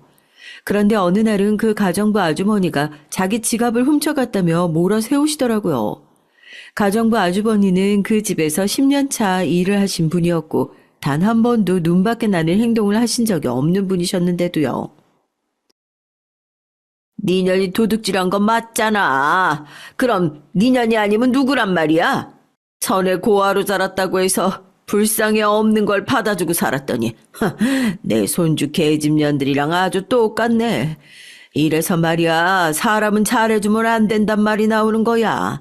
잘해주면 잘해줄수록 기어오르는 법만 알지 어디 고마운 줄을 아냔 말이지. 할머니, 여기서 우리 얘기가 왜 나와요? 그리고 아줌마 할머니 지갑 안 가져갔어요. 할아버지가 아까 담배 사러 가신다고 지갑 가져가셨다고요. 네 요망은 계집애가 거짓말을 하고 앉아있어. 너 네 좋아하는 학교도 보내주고 밥도 풍요로이 먹여줬더니 그 입으로 거짓말을 해 싸며 이 할머니를 욕보여? 저 사모님, 저 정말 아니에요. 제가 왜 사모님 지갑을 탐내겠어요. 사모님께 늘 잘했다고 생각했는데, 이런 대접 받을 줄 정말 꿈에도 몰랐네요. 사모님, 전 맹세코 아닙니다. 제 몸 뒤져봐도 좋으시고 물건 뒤져봐도 좋아요. 엉엉 울며 그렇게 자신의 결백을 주장하던 아줌마의 얼굴이 참 가여웠어요. 그 와중에 할머니는 순애의 반항이 마음에 안 들었는지 괜히 순애에게 화풀이를 하며 당장 증거를 내놓으라는 둥 말도 안 되는 궤변으로 한낱 어린아이를 몰아세웠습니다. 할머니, 왜 순애한테 뭐라고 하세요? 순애가 직접 본 걸 말한 것 뿐이잖아요. 제발 노여워하지 마시고 진정하세요. 결국 제가 사태를 진정시키기 위해 한마디를 거들었는데 그게 더 큰 화가 될 줄 몰랐어요. 그날은 외삼촌이 결혼을 앞둔 하루 전날이었고 자신도 감당 못할 분노에 쌓여있던 할머니는 곧바로 손에 잡히는 대로 순애에게 물건을 집어던지기 시작했습니다. 휴지부터 시작해서 도자기 그릇, 미술품, 액자, 집안의 고가의 물건까지 던져가며 악을 왁왁 써대는데 너무 무서워서 벌벌 떠는 저와 달리 순애는 더 바락바락 할머니에게 대들더군요. 나 이 집에서 못 살아. 나갈 거예요. 매일 할머니 눈치 보며 사는 것도 너무 힘들어요. 우리 언니한테도 밥 많이 먹는다고 뭐라고 하고 나한테도 매번 심부름만 시켜대고 난 이 집 아니어도 우리 언니랑 잘 살 수 있어요. 언니, 나가자. 중학생이었던 어린 순애의 말에 저까지 왜 동요가 되었던 건지 모르겠지만 당시에는 저 역시 이 집에서 나오고 싶은 마음이 한가득이었던 것 같습니다. 사실 이미 성인이 되었던 나이인지라 독립을 해야 하는 시기이기도 했고요. 할머니가 절 대학 보내줄 리는 없으니 그냥 어떻게든 공장이라도 들어가 일하면 순애와 함께 살 수 있지 않을까 하는 생각이었어요. 그리고 저희가 무작정 그렇게 짐을 싸서 나간 곳은 국밥집이었습니다. 소리를 너무 질러대서인지 언니 나 배고파 하며 조심스레 제 손목을 붙잡는 순애를 데리고 시장통에 있는 돼지국밥집으로 갔는데 이상하게 마음이 편해지더라고요. 맛있게 국밥을 호로록 넘기는 순애의 모습을 보며 마음속으로 가졌던 막연함이 흩어지는 것 같았습니다. 그래, 내가 내 동생 위해 못할 게 뭐냐. 어머니도 우릴 버렸고 할머니도 우릴 싫어했지만 난 순애를 버리지 않아. 어떻게든 이 아이 내가 책임지고 대학까지 보낼 거야. 외려 이런 결기가 생겼죠. 수중에 가지고 있는 돈이 얼마 없었기에 한 그릇만 시켜서 나눠 먹은 국밥이었지만 그때의 맛은 지금도 잊을 수가 없을 정도로 맛있었습니다. 저희는 그렇게 대충 허기를 달래고 근처의 바닷가로 향했어요. 그곳은 저희가 가끔씩 할머니와 눈을 피해 도망가곤 하는 곳이었는데 순애도 저도 그곳에 앉아 고요하게 넘실거리는 파도를 보고 있으면 마음이 진정되곤 했어요. 넓디 넓은 바다를 보며 손을 꼭 잡고 있으면 세상의 모든 풍파도 헤쳐나갈 수 있을 것 같은 자신감도 생겼고요. 언니 있잖아. 나 사실 대학 가고 싶고 미술 공부 그거 하고 싶어. 선생님이 나한테 그림에 소질이 있대. 그림은 돈이 많이 들어서 할머니한텐 말 못했지만 그래도 언젠가 내가 돈 벌어서 꼭 공부할 날이 왔으면 좋겠어. 순애야, 걱정하지 마. 언니가 책임지고 너 미술 공부 시켜줄 거야. 언니가 돈 많이 벌게. 그렇게 대책 없이 조촐한 짐가방 하나 들고 나온 그날도 여지없이 바닷가 앞에 앉아서 저희는 막연한 미래를 얘기하고 있었죠. 하지만 사람 일은 결코 한 치 앞도 알 수 없다는 것이 저는 그날 그리 큰일이 벌어질 줄 몰랐습니다. 내 동생 순애에게 우리 어머니가 주지 못한 사랑을, 아니 그보다 더 큰 사랑을 주겠다고 약속한 날, 순애가 갑자기 몸이 뜨겁다며 바닷물에 들어가겠다고 하더라고요. 날씨가 더운 여름날이었기에 그럴 만도 했지만 여기는 사람이 없는 바닷가라 저는 발만 담그고 오라고 했어요. 알겠어. 그럼 언니 잠시만 기다려. 그리고 순애는 해맑은 얼굴로 저를 보며 한 번 웃고 바닷물을 보며 기운차게 호령을 넣더니 바닷물 속으로 소리를 지르며 뛰어들어갔어요. 저는 그때까지도 웃으며 순애를 보고 있었죠.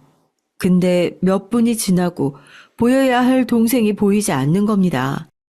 심장이 불안정하게 뛰기 시작했죠. 설마. 불안감이 솟으며 저는 그제야 정신없이 바닷물 쪽으로 뛰어들어갔습니다. 순애야, 순애 어딨니? 대답 좀 해봐, 순애야. 그날 얼마나 목이 쉬도록 순애 이름을 많이 불렀는지 몰라요. 이름을 부르며 나올 것처럼 그렇게 순애 이름을 애타게 불렀는데 돌아오는 답이 없었습니다. 전 결국 옆에 있는 아무 어른이나 붙잡고 내 동생 순애가 없어졌다며 외치기 시작했어요. 나이 드신 어른분들도 상황의 심각성을 알았는지 몇몇 분은 경찰을 부르시고 개중 적극적이시던 분은 자신이 찾아오겠다며 순애를 찾으러 물속으로 들어가셨죠. 하지만 순애는 떠오르지 않았습니다. 경찰들이며 구급차며 인근에 구조할 수 있는 어른들이 모두 동원됐지만 순애는 찾지 못했어요. 시신조차 깊은 바닷물로 떠밀려 들어간 건지 모두가 고개를 내저었을 때야 현실을 체감할 수 있었죠. 제 동생 순애가 이 세상에 존재하지 않는다는 것을요. 저의 부주의로 순애가 사라져버렸다는 것을요. 지금까지도 세상은 나 혼자 사는 거라 생각했지만 동생이 없어지자 이젠 처절하게 실감됐어요. 그 이후 뭘 해도 기쁘지가 않더군요. 원래 성인이 되던 해 동생과 함께 크리스마스 날 트리를 보러 나가기로 했는데 그와 비슷한 약속들이 모두 지켜지지 못할 거란 생각을 하자 감당할 수 없는 슬픔이 몰려왔죠. 이제 제 인생에 희망 같은 건 없다 여겼습니다. 사람이 너무 큰 비극을 맞이하면 결국 파도에 휩쓸리듯 삶의 의지, 희망 같은 것을 모두 잃어버린다고 하죠. 저 역시 마찬가지였어요. 저는 다리 위로 올라섰고 칼을 손목에 대어 응급실에 실려갔고 락스를 먹기도 하고 총 3번의 세상을 등지려는 시도를 했습니다. 내 동생을 내 손으로 보냈다는 생각에 참을 수가 없었어요. 그때 한 번만 내가 너를 말렸다면 살 수 있었을 텐데 그 가닿을 수 없는 말이 자명한 사실이 너무나 죄책감으로 다가왔습니다. 하지만 전 목숨이 질겼나 봐요. 옛날에 어머니가 신을 받았단 무당한테 제 사주를 보러 갔다가 제 명이 길다는 얘기를 듣고 가소롭다는 듯 웃으며 그 말씀을 전하셨는데 그 말이 맞더군요. 3번씩이나 죽으려 했지만 단 한 번도 저는 죽음의 문턱을 넘지 못했어요. 그래서 이렇게 글도 쓰고 있고요. 대신 저는 마지막 세상을 등지려는 시도, 그 시도에서 한 가지 희망을 발견하고 말았죠. 바로 저희 남편이었어요. 제가 응급실에 실려가 사경을 헤매고 있을 당시 앞에서 낯익은 누군가 안절부절한 눈으로 저를 지켜보고 있었는데 바로 남편이었습니다. 저희 빌라 윗집에 사는 총각이었는데 반지하방에 사는 제가 그리 마주할 일은 많지 않았지만 오며 가며 얼굴은 익혀서 알고 있었죠. 정말 큰일 날 뻔했어요. 어쩌다가 이런 일을 하신 거예요. 제가 집세 받으려고 가지 않았으면. 나중에 알고 보니 그 사람은 집주인의 아들이었고 아마 빌라 사람들 중 저만 몰랐던 것 같지만 제가 집세를 내지 않자 그걸 받으러 온 거였더라고요. 전 당시 다른 지역으로 이주해서 그래도 어떻게든 살아보겠다고 입에 꾸역꾸역 밥을 넣어가며 근근히 공장에서 일을 하며 생계를 보태고 있었죠. 근데 어느 날부터 다시 창문 틈으로 들어오는 햇살도 보기가 싫어서 집안에 콕 박혀 죽을 날만 기다리다가 스스로 손목을 그어버리고 만 거였습니다. 정말 저 기겁하는 줄 알았어요. 사방에 피는 낭자하지. 그쪽 얼굴이 요새 영 좋지 않아 보여서 걱정을 했었는데 이런 일까지 저지를 줄이야. 오지랖일 줄 모르겠지만 일단 병원비는 내가 처리했어요. 푹 쉬다가 퇴원해요. 돈 걱정은 하지 말고요. 신기하게도 그 윗집 총각이자 집주인 아들은 내내 초조한 기색으로 제 옆을 지키더니 급게 돈까지 내주고 퇴원하는 날 저를 데리러 오기까지 했답니다. 솔직히 이런 대우가 부담스럽고 왜 이러나 싶어 거부하고 싶었는데 사람이 온정이 그립기라도 했던 건지 아니면 떨쳐낼 기력이 없었던 건지 그대로 내버려 두었어요. 그렇게 저와 남편의 관계가 시작됐습니다. 순미 씨, 그간 얼마나 힘들었겠어요. 내가 당신의 모든 마음을 다 헤아려 줄 순 없지만 그저 옆에 있어주고 싶어요. 순미 씨가 극단적인 탈출구를 찾을 정도로 힘들지 않게 딱 그만큼만 잘해주고 싶어요. 그때 전 알았습니다. 제게 처음으로 보호자가 생겼다는 것을요. 저도 푹 그 사랑에 빠져버렸고요. 남편은 동네에서 과일 가게를 운영하고 있었는데 워낙에 서글서글한 모습으로 손님을 대하는지라 과일들이 잘 팔려 나갔습니다. 상품도 질 좋고 가격도 저렴했거든요. 남편은 항상 좋은 과일들을 먼저 저에게 건네줬고 나중에 결혼하자 프로포즈를 했을 때에도 저희는 같이 과일 가게를 꾸려나갈 생각이었어요. 저도 당시 마땅히 일거리가 없어 헤매고 있을 때 남편 가게에서 잠시 일을 했는데 의외로 사람을 상대하는 일이 재밌고 적성에 잘 맞다고 느껴졌거든요. 남편만큼은 아니지만 함께하면 잘 꾸려나갈 수 있을 것 같았습니다. 그런데 여기에도 난관은 있었죠. 집주인인 시어머니였어요. 시아버지는 워낙에 호탕하시고 사람에 대한 편견도 없으셨어요. 남편의 형인 아주버님이 장가를 드실 때도 별 간섭을 안 하시는 스타일이셨습니다. 그런데 시어머니는 달랐어요. 아주버님이 자신의 성에 안 차는 여자와 결혼했다며 내내 불만을 토로하셨거든요. 우리 만재가 그렇게나 똑똑한 대학을 나와가지고 무려 직업이 의사인데 그런 보잘것없는 애한테 장가를 들어서 가슴이 무너지는 줄 알았다니까. 세상에 무슨 쬐까는 회사 다니는 경리라는데 큰애 고집이 하도 세서 막을 수도 없고 정말 꼴까닥하고 기절이라도 하고 싶은 심정이었다고. 아이고, 아가씨한테만 하는 말이니까 우리 작은애한텐 말하지 말고. 네, 걱정 마세요. 근데 격리라고요? 제가 듣기로는 지금 변호사 사무실에서 일한다고 하시던데요? 저번에 그 집주인 아저씨한테 들었어요. 어? 그 양반이 또 그런 말을 했어. 아니, 아가씨, 변호사 사무실 거기서 일하는 것도 그냥 별거 아니야. 뭐 커피 타주고 다방 여자 하는 그런 일이라 하겠지 뭐. 안 봐도 뻔해. 저와 남편의 사이가 비밀로 붙여져 있을 때 이런 얘기를 저에게 수달합시고 하던 시어머니였으니 제가 남편과 결혼하겠다고 했을 땐 어떤 반대가 있었겠어요. 겨우 반지 하방에 살며 입에 풀칠도 제대로 못하는 여자랑 결혼을 하겠다고 하니 그야말로 뒤집어졌습니다. 나는 결사반대야. 절대 결사반대야. 내가 미쳤니? 아가씨 같은 여자를 며느리로 맞아들이게. 아이고, 얌전한 고양이가 부뚜막에 먼저 올라간다더니만 난 아가씨가 설마 내 등에 이렇게 칼을 꽂을 줄은 몰랐네. 나는 이 결혼 허락할 생각 없어요. 그러니까 만수 너도 마음 접고 아가씨도 당장 방부터 빼요. 당장. 어머니, 제가 잘하겠습니다. 그래도 안 될까요? 누가 어머님이야.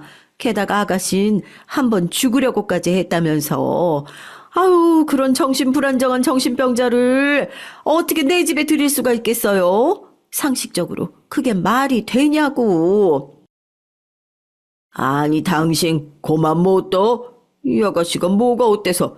당신이라 상식 운운하지 말고 좀 상식적인 사람이 되어보지 그래. 사람이 죽으려고 할 땐 그만한 이유가 있었겠지. 그리고 자꾸 조건 얘기하면서 걸고 넘어지는데 우리 만수는 뭐 빼어난 조건이야? 그냥 과일 가게 물려 이어받아 하고 있는 놈이 뭐가 대단하다고 결사반대야?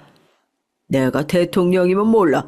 난 한평생 농사일하다가 여기 와서 겨우 트럭으로 과일이나 싣고 다니며 팔던 사람이고 내 아들도 다르지 않어. 그러니까 애들 결혼에 이래라 저래라 더 끼지 마. 그때 저희가 결혼을 할 수 있었던 건 시아버지 덕분이었죠. 시아버지가 결혼을 지지해주지 않았다면 저희의 결혼이 과연 성공으로 이어질 수 있었을지 아직도 미지수입니다. 참 감사한 분이죠. 그리고 결혼을 하고 나서도 시어머니는 여전히 저를 마음에 안 들어 하셨지만 시아버지는 줄곧 잘해주셨어요. 남편이 사실 생긴 외모나 인상도 시아버지를 많이 닮았는데 성격도 그대로 빼어 닮은 건지 한가족이 되어보니 정말 자상하다는 걸 느끼겠더라고요. 제가 임신으로 입덧이 심해 아무것도 먹지 못하고 있을 때 그때 유일하게 먹을 수 있는 음식이 신기하게도 과일이었는데 시아버지며 남편이며 그렇게나 좋은 과일을 많이 챙겨주었답니다. 덕분에 인생의 호강이라는 것을 그때 다 누렸던 것 같아요. 그런데 또 다른 가족이 생겨 이렇게 호의호식하며 잘 살고 있는 스스로를 한 번씩 되돌아볼 때면 두고 온 동생이 생각이 나더군요. 이 세상에 없는 내 동생, 하지만 왠지 어딘가에 살아있을 것 같은 동생이요. 시신을 보지 못해서 그런 건지 전 동생이 어딘가에 왠지 숨을 쉬고 살아있을 것 같다는 생각을 많이 했습니다. 남편에게 말하면 남편은 그저 대답할 말을 찾지 못하고 맥없이 웃기만 했죠. 어렸을 적 동생과 저는 결혼을 한다면 하는 주제로 시시콜콜한 대화들을 나누곤 했어요. 허무맹랑한 대화라 생각하고 싶지만 실상은 그렇지 않은 가슴 아픈 얘기였습니다. 언니, 난 엄청 잘생긴 사람이랑 결혼할 거야. 그리고 부자인 사람. 야, 그렇게 두 가지 다 갖춘 사람이 어딨어. 한 가지만도 힘든데. 아니야, 난 잘생기고 부자인 사람이랑 결혼할 거야. 만약에 하나를 선택하라면 부자인 사람. 그러면 내 남편이 언니도 챙겨주고 언니 자식들도 챙겨줄 거 아니야? 우린 돈이 없으니까 지금 불행하잖아. 근데 난 언니가 웃었으면 좋겠어. 돈이 있으면 웃을 수 있잖아.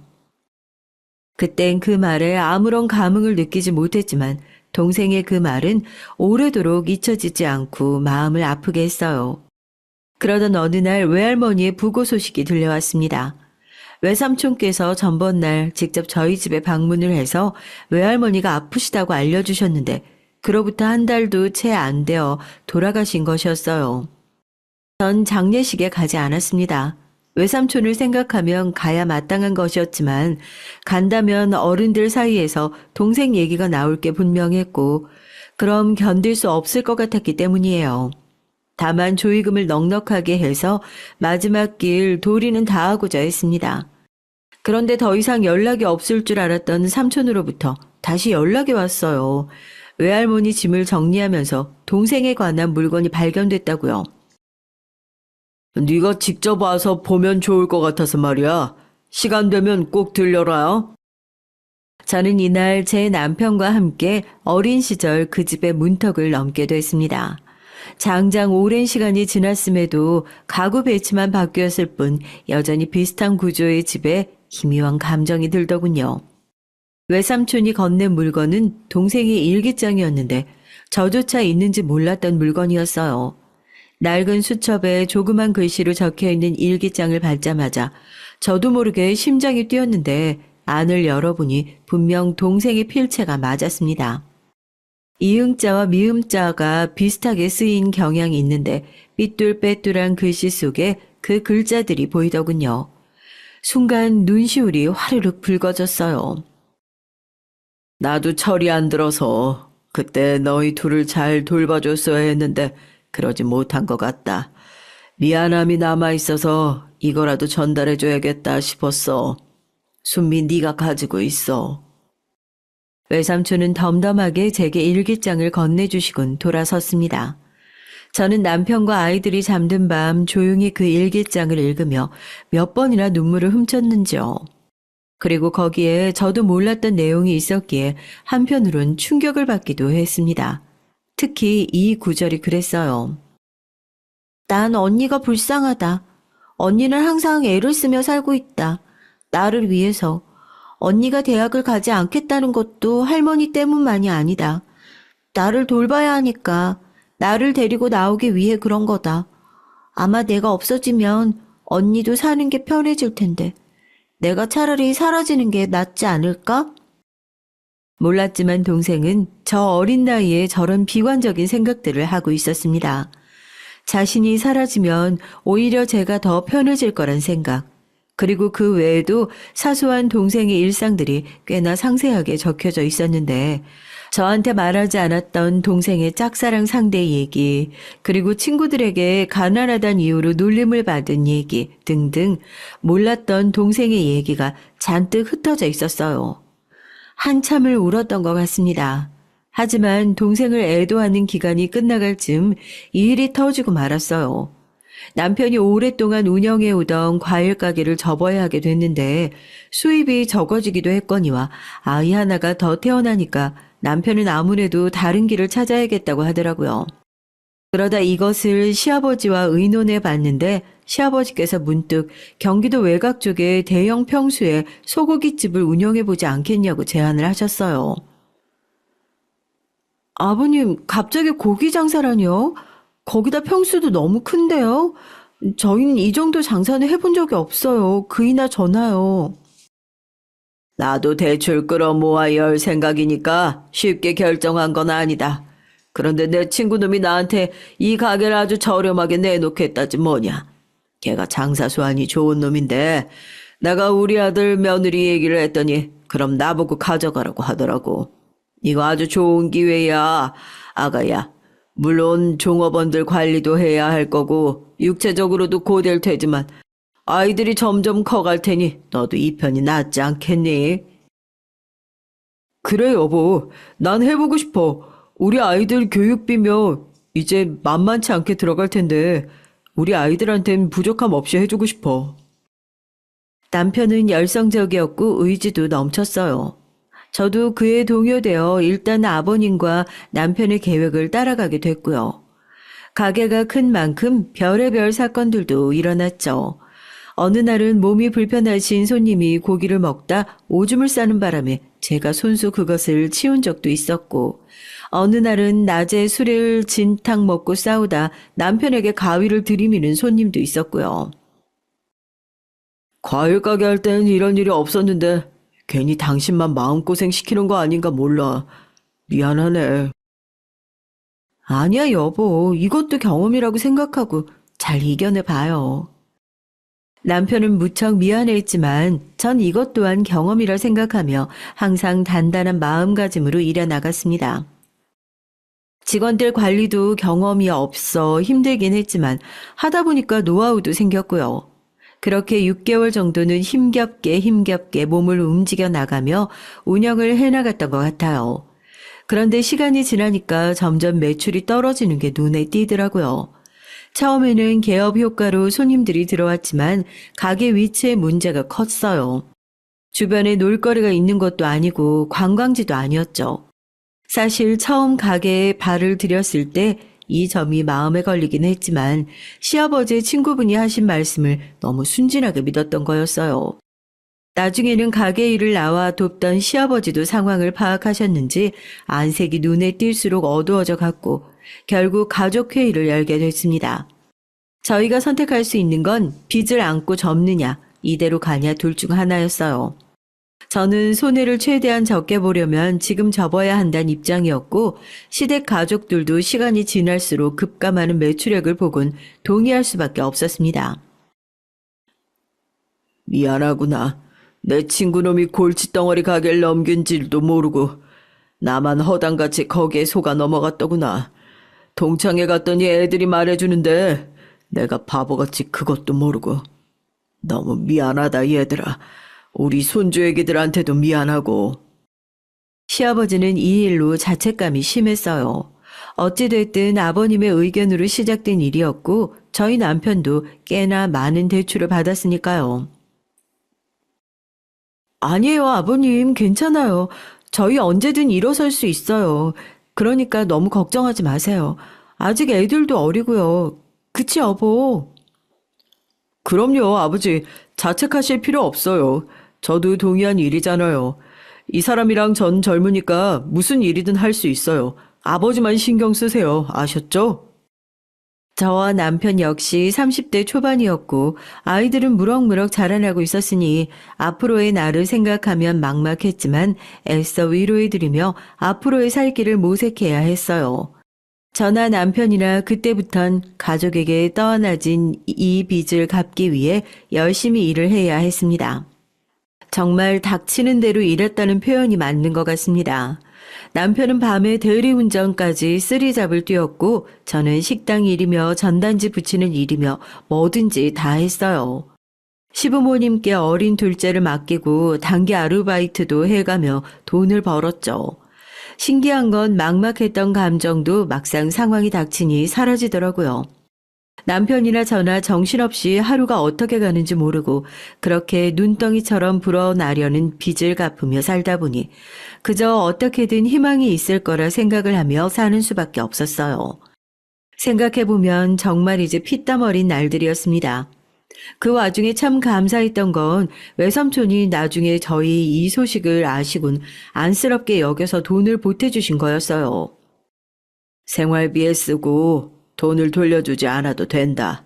순미야, 너라도 잘 살아야지. 삼촌은 약속이 있어서 먼저 일어난다. 외삼촌의 눈물겨운 돈을 받으며 저는 그러겠노라고 꼭 다시 일어서겠다고 다짐했습니다. 전에 없던 힘이 되살아난 덕분일까요? 그날로부터 그저 성실하게 일했을 뿐인데 여러 군데에서 일자리 제안이 들어오더라고요. 남편 역시 마찬가지였어요. 전 아는 언니의 옷가게에서 꽤나 많은 월급을 받고 직원으로 일할 수 있게 됐죠. 이때가 몸도 편하고 돈도 안정적으로 들어오던 때였습니다.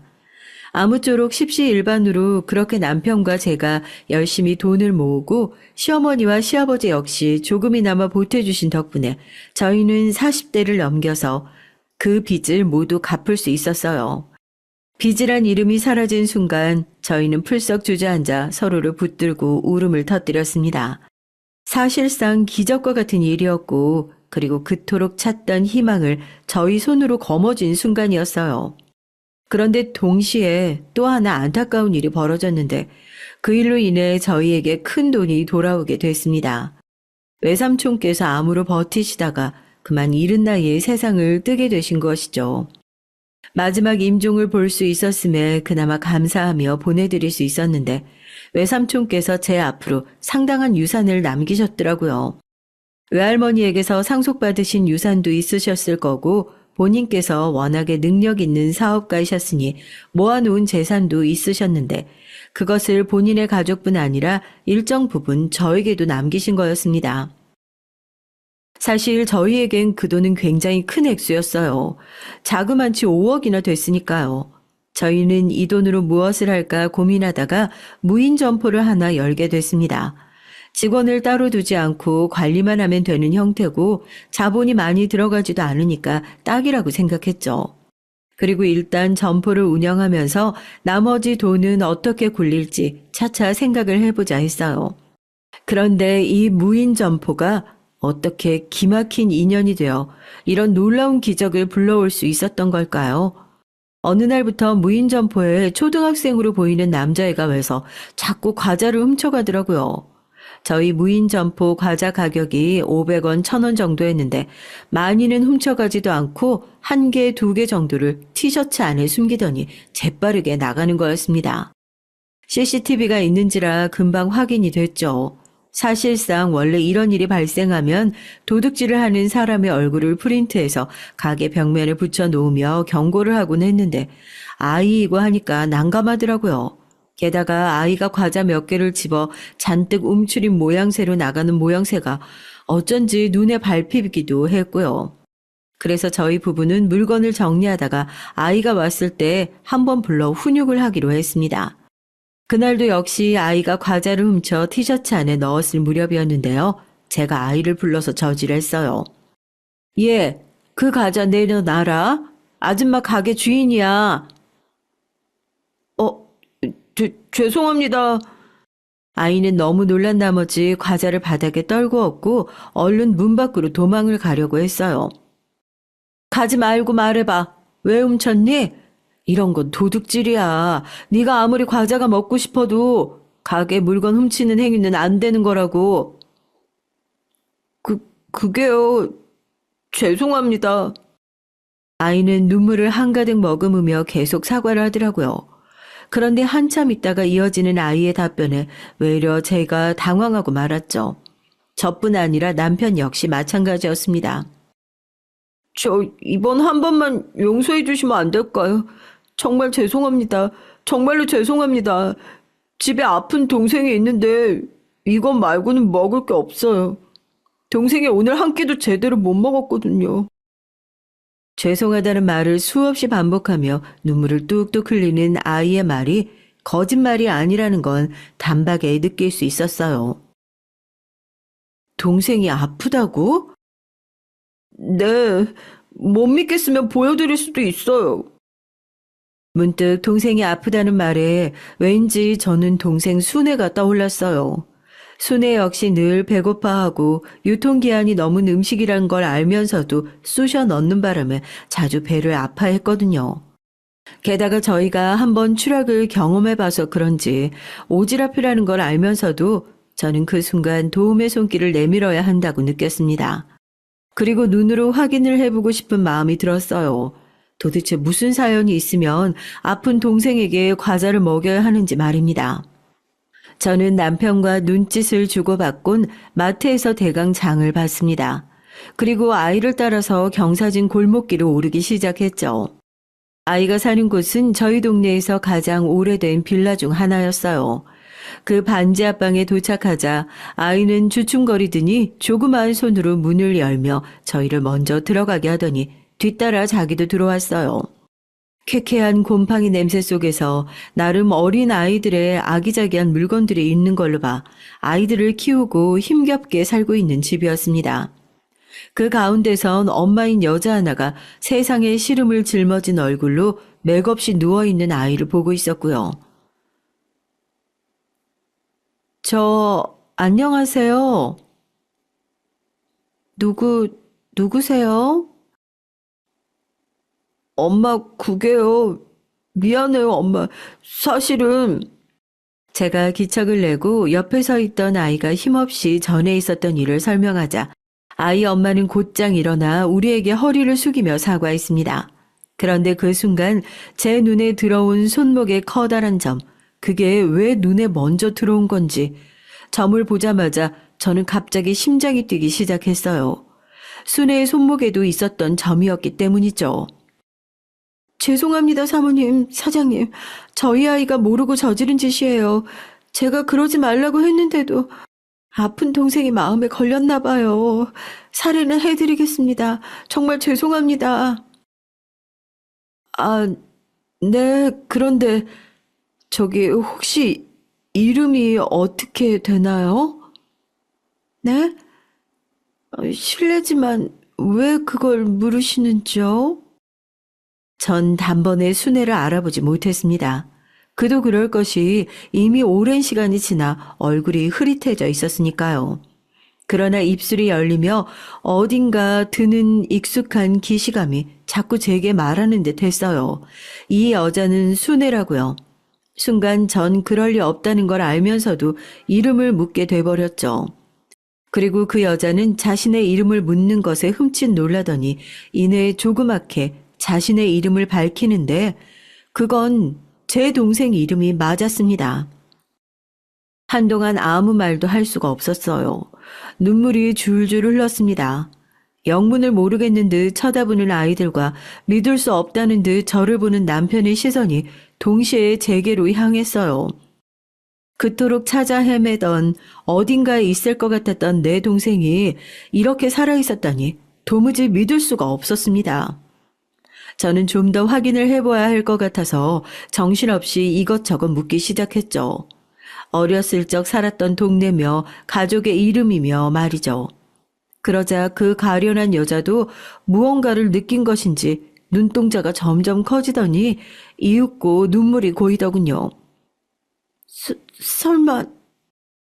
그 순간 저는 동생을 와락 얼싸안고 눈물을 흘리며 이 기적 같은 재회를 맞이했습니다. 언니, 난 언니가 설마 나를 찾을 줄은, 이렇게 만나게 될 줄은 상상도 못했어요. 언니, 어떻게 이렇게 만나요? 나야말로 순애, 널 어쩌다가 이렇게 만났는지. 분명 내가 그 바닷가에서 널 잃어버리고 네가 영영 죽은 줄로만 알고 있었는데 너 정말 순애 맞지? 그치? 순애는 고개를 끄덕이며 자신이 맞다고 확인시켜 줬습니다. 그리고 그 후에 순애의 입에서 그간 어찌 살았는지, 왜 제게 돌아올 수 없었는지 얘기가 시작됐어요.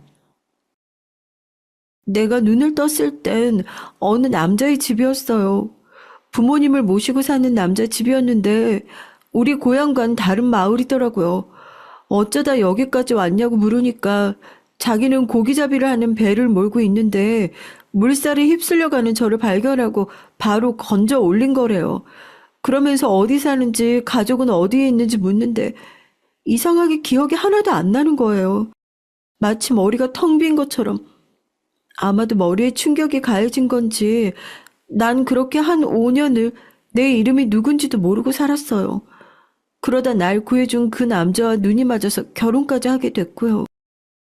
그런데 내 운명도 참 기구하지. 우리 시부모님이 아주 지독하고 악독한 사람들이었어요. 말로는 표현이 다 안 될 정도로요. 내가 누군지 언니의 존재가 생각나서 급히 언니를 찾으려고 하니까 안 된다면서 난 이미 시댁 사람이라고 여기 묶어놓고 절대 문 밖 못 나가게 하더라고요. 난 그 당시에 우리 남편만 바라보며 섬에 살고 있었는데 섬 사람들 중 누구도 나를 도와줄 사람이 없었고 이제 와서 세월이 흘러가버린 지금 언니를 찾아봤자 언니에게 내 존재가 민폐만 될 것 같았어요. 왜 그런 생각을 했어, 순애야? 왜? 날 찾지. 내가 널 얼마나 그리워했는데.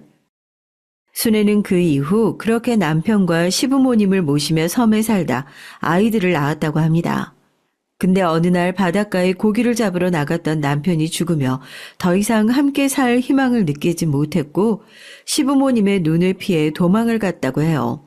아이들만 데리고서 말입니다. 그렇게 정착한 동네가 놀랍게도 제가 살던 이 동네였고 순애는 아이들과 어떻게든 일을 하며 아등바등 살아나가고 있었다고 해요. 근데 어떻게든 내 자식들만 바라보며 살아야지 하던 때 어느 날부턴가 몸이 불타듯이 아파오는 거예요. 이곳저곳 미친 듯이 쑤시고 바람만 불어도 너무 아프고 병원에 가봤더니 원인을 알 수 없는 섬유 근육통이라는데 도저히 이 몸으로는 일을 할 수가 없어서 결국 기초수급자로 선정되어 돈을 받게 됐죠. 근데 하늘도 무심하시지. 내가 차라리 나만 아팠어야 하는데 내가 또 우리 아들까지 아프겠지 뭐예요. 우리 아들이 이렇게 아직 어린데 우리 아들도 나보다 더한 희귀병에 걸려서는 방법이 없다고 하더라고요. 약이라도 먹어야 하는데 그 약값이 보험도 안 되고 너무 비싸서 애들 학원이며 우리 집 생계며 아무것도 못하고 그냥 어떻게든 애 약값만 대고 있는 거예요. 그래서 이런 일까지 생기고 말았네요, 언니. 순애는 그 얘기를 하며 숨죽여 울음을 토하는데 일그러진 순애의 얼굴을 보니까 너무 가여웠습니다. 제가 해줄 수 있는 건 하나였죠. 경제적인 지원, 오랜만에 찾은 나의 혈육에게 모든 것을 해주고 싶었습니다. 다만 여기엔 남편의 동의가 필요했는데 남편이 흔쾌히 허락을 해주더군요. 당신이 얼마나 그리워했던 동생인데 이것도 인연이지. 우리가 다행히 여유가 되잖아. 도와주자. 저는 아이의 희귀병에 필요한 병원비를 모조리 지원을 해줬고 순애 역시 증상이 나아질 수 있도록 수술을 받게 해줬어요. 아직 30대인 순애가 이렇게 넋놓고 일도 못하고 아파하는데 언니인 제가 가만히 있을 수 없잖아요. 순애는 너무나 고마워하며 이 은혜를 어찌 갚아야 할지 모르겠다고 울었지만 저는 당연한 것이라고 생각했습니다. 외려 이 모든 것이 어떤 운명의 흐름처럼 예비되어 있었던 게 아니었을까 생각마저 들었죠. 외삼촌의 도움으로 거액을 갖게 되고 그것이 내 하나뿐인 소중한 혈육, 순애에게로 돌아갔으니 말입니다. 아마도 외삼촌 역시 하늘에서 이 일을 기특하게 여기며 웃고 계실 거라 생각해요. 참고로 전 지금 순애와 순애의 아이들과 함께 도란도란 아주 잘 지내고 있답니다. 이 기적 같은 일에 하루하루 감사하며 지금껏 풀지 못한 얘기 보따리를 마음껏 풀며 말이죠. 지금까지 들어주셔서 감사합니다.